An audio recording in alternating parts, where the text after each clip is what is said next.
Damai sejahtera bagi kita semua. Saudara-saudari yang terkasih, Pekan Suci adalah kesempatan bagi kita untuk merefleksikan kebaikan Tuhan dan pengorbanan Yesus dalam kisah sengsara untuk menyelamatkan kita. Dalam konteks bacaan kitab suci hari ini, mengajak kita untuk berefleksi tentang apa balas kita terhadap Tuhan Yesus, terhadap pengorbanan dirinya demi keselamatan kita semua. Kita bisa menyoroti perilaku Yudas Iskariot yang diceritakan oleh penginjil Yohanes. Yudas adalah salah satu di antara para rasul yang dipilih dan dicintai Yesus. Yesus menyapa Yudas secara pribadi dan memperlakukannya sama dengan para rasul yang lain. Bahkan karena kasihnya, ia dipercayakan untuk memegang kas keuangan milik bersama. Itu merupakan kepercayaan yang menuntut kejujuran dan tanggung jawab.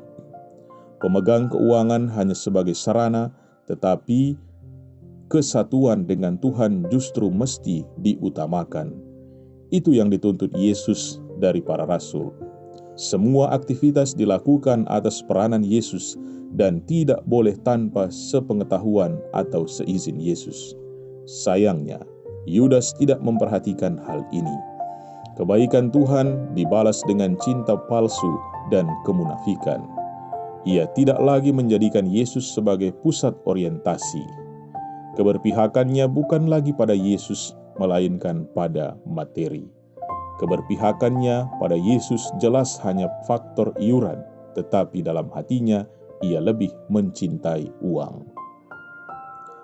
Iblis mengetahui hal itu, dan karenanya berhasil menggoda Yudas Iskariot untuk menjual Yesus dengan hanya 30 uang perak. Yesus mengetahui kemunafikan itu. Mestinya Yudas malu saat Yesus secara terang-terangan membongkar rencana jahatnya di hadapan para muridnya. Aku berkata kepadamu, sesungguhnya seorang di antara kamu akan menyerahkan aku. Tetapi tidak demikian halnya pada Yudas. Bukannya waspada, ia malah membiarkan dirinya jatuh dalam dosa. Kita semua juga sebagai anak-anak Tuhan kerap mengalami godaan si jahat dalam bentuk bervariasi, dari yang jelas-jelas kelihatan jahat sampai yang kelihatan baik, tetapi ujung-ujungnya mengarah pada kejahatan. Kita perlu memiliki kewaspadaan iman dalam bentuk ketajaman untuk memilih mana yang baik dan tidak, mana yang suci dan yang penuh kejahatan, mana yang membangun dan menghancurkan diri kita dan sesama kita. Lalu kita mempunyai komitmen untuk selalu menentukan pilihan yang berkenan di mata Allah, pilihan yang menuntun pada keselamatan.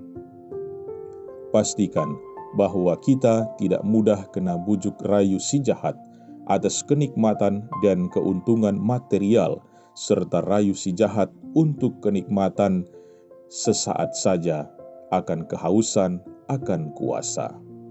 Peganglah identitas kita sebagai orang beriman yang mendambakan kedamaian, kebahagiaan, dan keselamatan.